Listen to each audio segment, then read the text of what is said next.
Well, good afternoon. I've got very lucky to have actually Joe Janiak online, mate. Welcome and thanks very much for agreeing to a chat. Owner and trainer of the great horse Takeover Target. Yeah, thanks, mate. No worries. You've got a pretty incredible story that I'm sure it's still to this day, fascinates a lot of people, Joe, in terms of the way it all started out for you. Well, that's what people will go into racing hope that they get the same results, but unfortunately, it doesn't always turn out that way. No, well, that's the thing, like I said, that that kind of dream run that you can luckily have with a horse. Yeah, I was one of the lucky ones, yeah. So he was, correct me, I hear this and I see it and I still shake my head at it. $1,250 plus. That's correct. Yeah, that was a bit of a headache, pain in the GST. That took a bit of my drinking money away. Yeah, I bet it did. At that stage, surely you're not thinking this is all you have to pay to have a champion racehorse. No, well, I only had $2,000 in my pocket, and I picked a few horses out on the night, and unfortunately they went a bit dearer than the ones that I did pick out, and I thought, I'll just have a stab at this plate. I couldn't see too much wrong with him, and it turned out the right decision. And did at that stage, like in terms of, were you, the horse racing side of things, you were into the horses, or you already working? Yeah. I've been training for nearly 50 years, but I only had off-casts and things that were on their way to the knackery. They used to drop them off at my place, and and sometimes I'd go to the tried sales and try and pick up something, and you know yourself that when you go to the tried sales, you only buy other people's problems. So,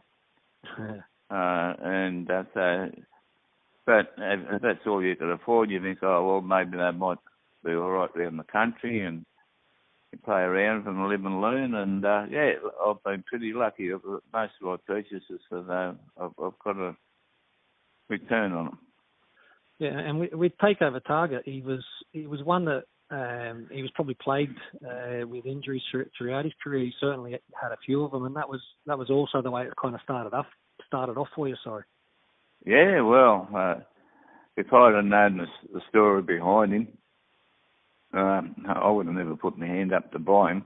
Yeah. Probably 99% of the people that were there at the sales, they knew the story behind him. They knew he had ability, but he just couldn't produce it. And even when I sort of lined up to pay for him, the bloke in front of me, he said, mate, you bought yourself a dud. He said, that horse is just breaking down. And I said, I'm sort of stuck with him now. And but they did have a lot of trouble with him. I rang up the previous trainer the week after, John Morris, and asked him about the horse. And he said, Joe, the horse has got ability. He said, we just can't get him right. He said, if you ever get him right, he said, he's got enough ability to win a group race. And I said, no, you're full of shit, because and all I want to do is win a race around Queensland, get me money back, and I'll be more than happy.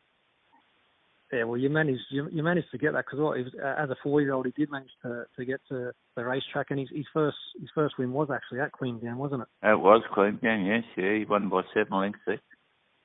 Yeah, and then from racing, I had a 6 or 7 starts as a 4-year-old, obviously racing in the country, but finishing his 4-year-old season at Flemington. And your Group 1 that you were talking about, the Salinger Stakes, that was from country racing to Group 1 winner in the city.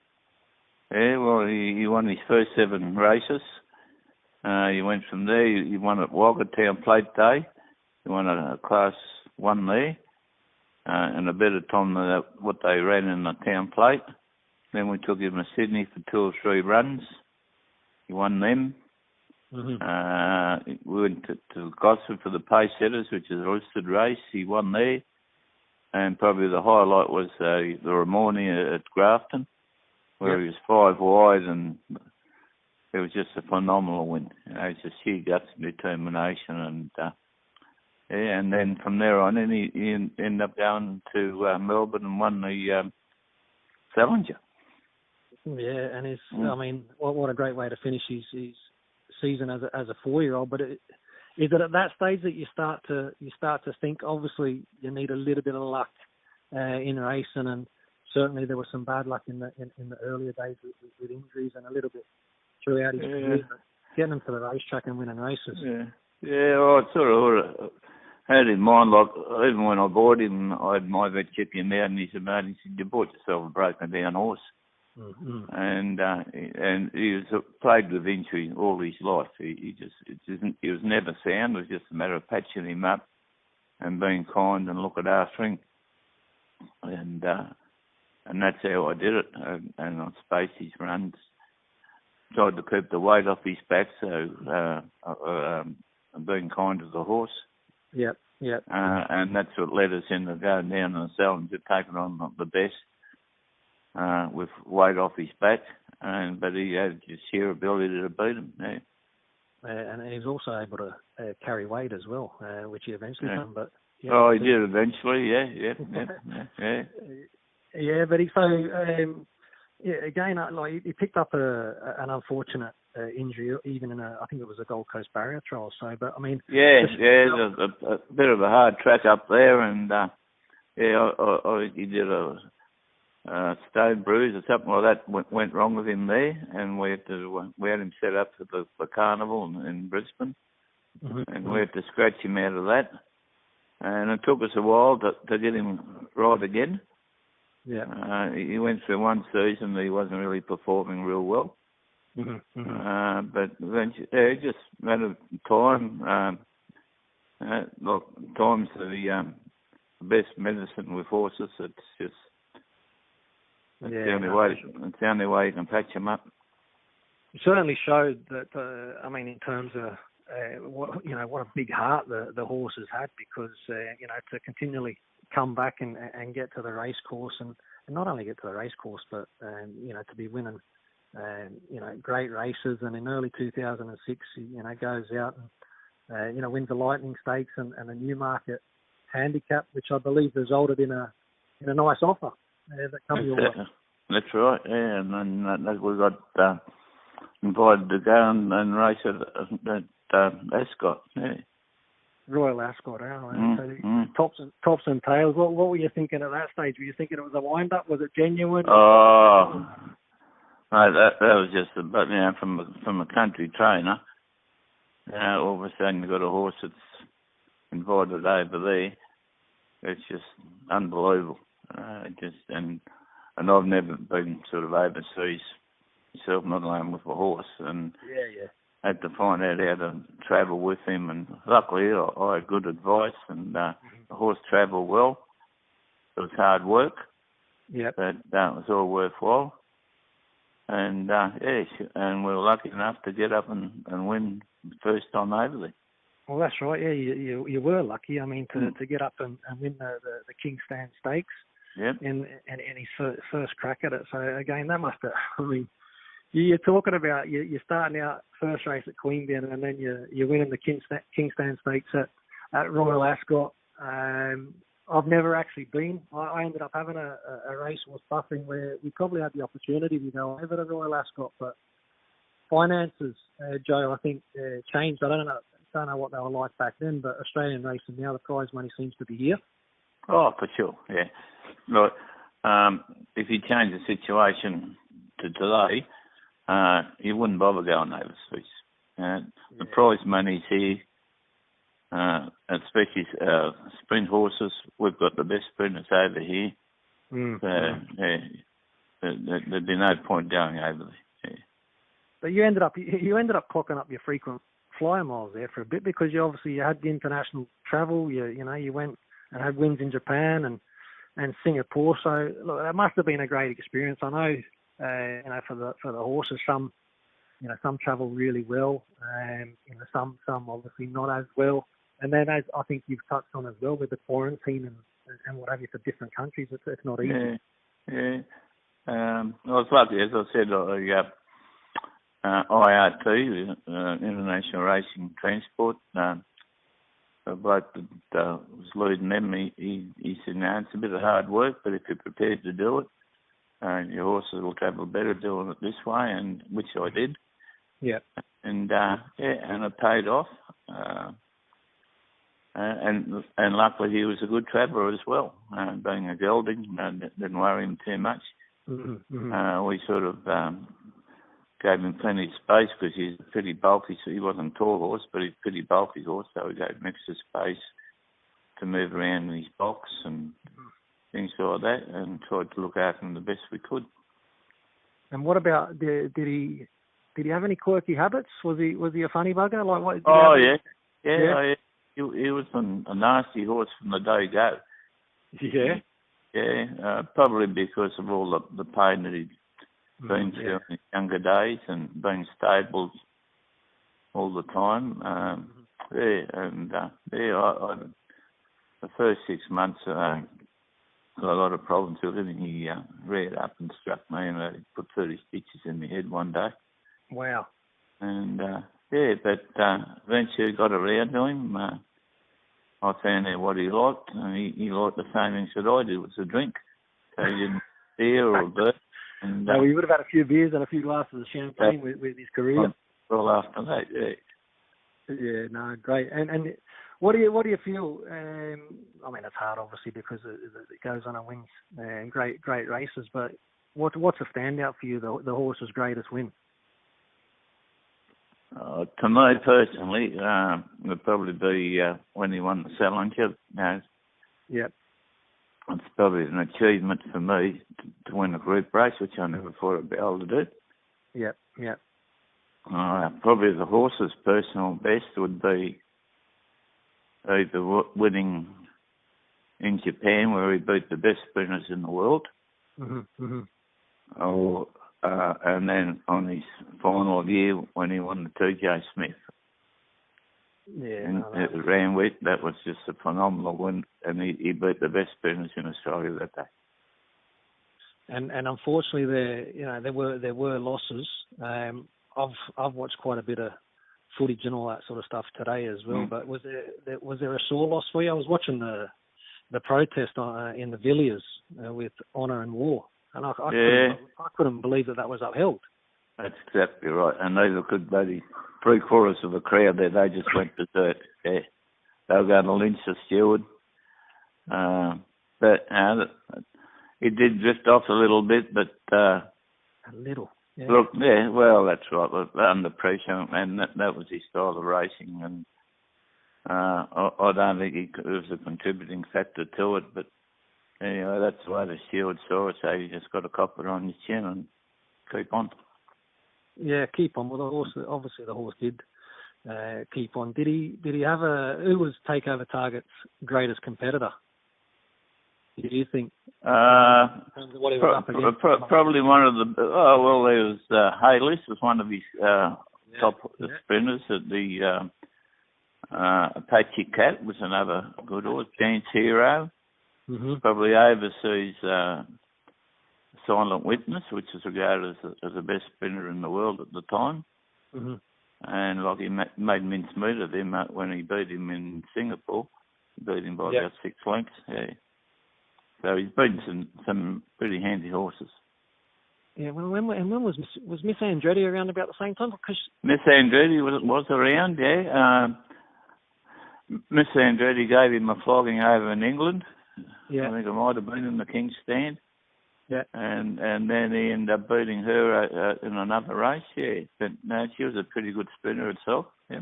Yeah, no, she was, and that was a great thing. I was actually over in the UK living at the time as well, so it was great when I was seeing the Aussie sprinters coming over and toweling the English up. So, mate, I had a few beers on you and Takeover Target as well. Don't worry about that. That's good. plenty of other people have. No. It's good to see. That's what it's all about. It's a great game when you're lucky enough to get a good one. Exactly. Yeah, that's what we all know. I've got half a dozen horses at the moment, but they're just really bread and butter horses. But I'm still having a bit of fun with them. I'll never get one. I'm never get one as good as him, but I like to think that maybe if I get one half as good as him, I'll be more than happy. Yeah, no, well, like I said, I can appreciate exactly what you're saying there. I kind of had a smart one, I believe, in buffering, but we were chasing the likes of A-List, Black Caviar. Yeah, buffering was a good horse. There's another one that he was spinner. Yep. He went okay as well. Jay Ford was your man though. He was your jockey, and apart from I think maybe 2 races, he was on him all the time. He was, yeah. I sort of I was stuck for a jockey at his first start at Queanbeyan. The bloke that was riding in track work told me during the week that he couldn't make the weight. Mm-hmm. So I'm stuck looking for a jockey, and all of a sudden I get this phone call from out of the blue from someone in Sydney, and they said, there's this young kid in Sydney that rides all right, but just not getting the right opportunities. Would you consider putting him on? Mm. And I thought, I've got nothing to lose, send him there. And he ran, and he had a ride in a race meeting somewhere else. But he found out on the grapevine that the horse had a bit of ability, so he decided to come down and ride him, and he did the right thing. He won by 7 lengths, and sort of stuck with Jay from there on in. And all the top jockeys were ringing me up and trying to get on. And I said, why don't you put them on? And I said, well, Jay hasn't done anything wrong by this horse. He seems to get along with him, so why not stick with him? And which I did. And he's travelled all around the world. So he's a great kid. Yeah, and it seems like a smart kid. That was a great decision that he made. But the relationship or the partnership. Very smart, and he's still smart. He's invested his money well, and he's still riding winners. So I noticed this week he just rode a couple of yesterday. Yeah, he's going good. He's a good level-headed bloke. Yeah. So you got from Queanbeyan, obviously brought you. That's where you're from, all the way to meeting the Queen and travelling all over the world. At what stage, or was there a stage where you stop and pinch yourself and think, is this actually happening? Oh, probably happens every day to me. You think, if I really had this sort of ride, it's just hard to believe. But no, it has been a fantastic ride. We've had some great times. Sure, we've had a few low times, which happens in racing. Yeah. You take the good with the bad. But we've had more good than bad, yeah. No, for sure. And I seen you ended up going back to the UK often enough where I think at one stage you might have been able to get a dual passport, mate. You were back there and kind of said it was like a second home for you. It felt comfortable. It was, yeah, and we're hoping to go back there this year. Yeah. But unfortunately we can't. So next year we'll be back there to catch up with good friends we have over there. Yeah. We're all up. I think we took the horse 4 times to England, and every time he got prize money, which is a phenomenal feat. Yeah, no, and was there a bar named after Takeover Target? Yeah, there is a bar at Ascot named after Takeover Target. There's one by Strathie and also Miss Andretti. Yeah, there's 3 of them there. Yeah. How good's that? Yeah. How good? It is, yeah. It just goes to show how good the Aussie sprinters are. Yeah, no, they definitely go good, and the British horses, I think they're more worried about the distance races, I think, and that's it. Yeah, that's what they concentrate on, and that's what they breed that way. Yeah, for sure. And I've seen that there was talk about potentially a movie at some stage. There was, yeah. There's been a book written about him. Yeah. And then a few years later, I was approached by an Englishman to do a movie. Anyway, I met him at the Bronx, and we signed the contracts and everything else. Mm-hmm. He had 2 years to do it. He tried to get $25 million backing to make the movie, which I think was probably a bit over the top. Yeah. But anyway, he got $5 million in, and I haven't seen the guy since. Okay. So we still might see a. No, well, his time's up now, and so Yeah. maybe someone might be interested in doing a documentary or something like that. Yeah, no, It's a good story, and it keeps people interested in racing for sure, and that's what everyone dreams about. No, and we're lucky in this country. We're lucky enough to keep producing champions, aren't we? Exactly. Yeah. And like since Target, we've had Black Caviar and then Winks. Winks. You know, how good's that? You know, it's just fantastic for racing. Yeah. And now with Peter Volandes keeping racing going, it's just the best thing going. Yeah, and this weekend there's a race at Randwick named on the horse's honour. That must be a great thrill for a race to be named after Takeover Target at Randwick this weekend. Yeah, it is. It's people that still remember him. I run into a lot of people all over the place, and they just say, and what a great horse, and how much money we won on him, and all that sort of stuff. It's just that's racing people for you. You know, we've been travelling around Australia for the last 4 years in a motorhome, and running into all types of people, and geez, I just can't believe, how lucky I've been and how lucky they've been to follow the horses there. Yeah. Well, like I said, it's a story, mate. That it'll never get old because we love our champions in this country, and Takeover Target was definitely a champion. Eventually, 21 wins and a shade over $6 million in prize money. So fantastic career. And who would have thought when you first purchased that horse and that fella that was on your shoulder telling you that the horse was a dud? How does he feel? No, good. The bloke actually that bred him, he bought the brood mare in Pole. Yeah. He owns a little stud down at Maria. I'll keep in touch with him, and he's done well there because the mare's produced a couple of nice foals for him, and he's made money out of that, and it was just one of those things. The horse always had the ability, but he wasn't suited to the Sydney way of training. He needed space, and he needed a different approach to him, and which I was lucky enough I'd able to give to him, and it worked. And that's great. So, but involvement now, even when you were back in Bay, I think I seen something that 10 horses was kind of like the max that you kind of had in, or would look to train. I did, I haven't trained for the last couple of years. I've had a few health issues. Mm-hmm. Actually, I'm going into the hospital tomorrow to get a valve replaced in my heart. Oh, mate. And wish you luck with that. So that'll put me off the scene for a while, but once I get going, I still own my stables in Coffs Harbour, and still got interest in breeding and racing half a dozen horses, so all going good. We'll get back into it, yep. Oh, that's good, mate. Still, the interest is there. That's one thing. Right, for sure, yep.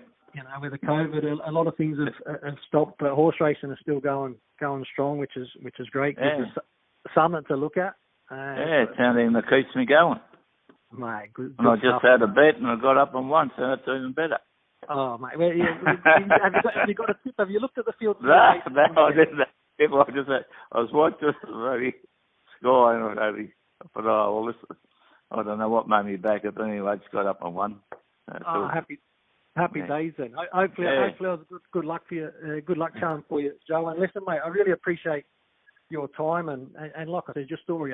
Takeover Target. Listen, that's certainly never going to get old. And we love our horse racing and we love our champions. And Takeover Target was one of them. But mate, wish you all the very best tomorrow. Like I said, if you're going into the hospital, mate, good luck with all of that and healthy recovery, speedy recovery. And thanks very much for your time. Yeah, cheers. No worries, mate.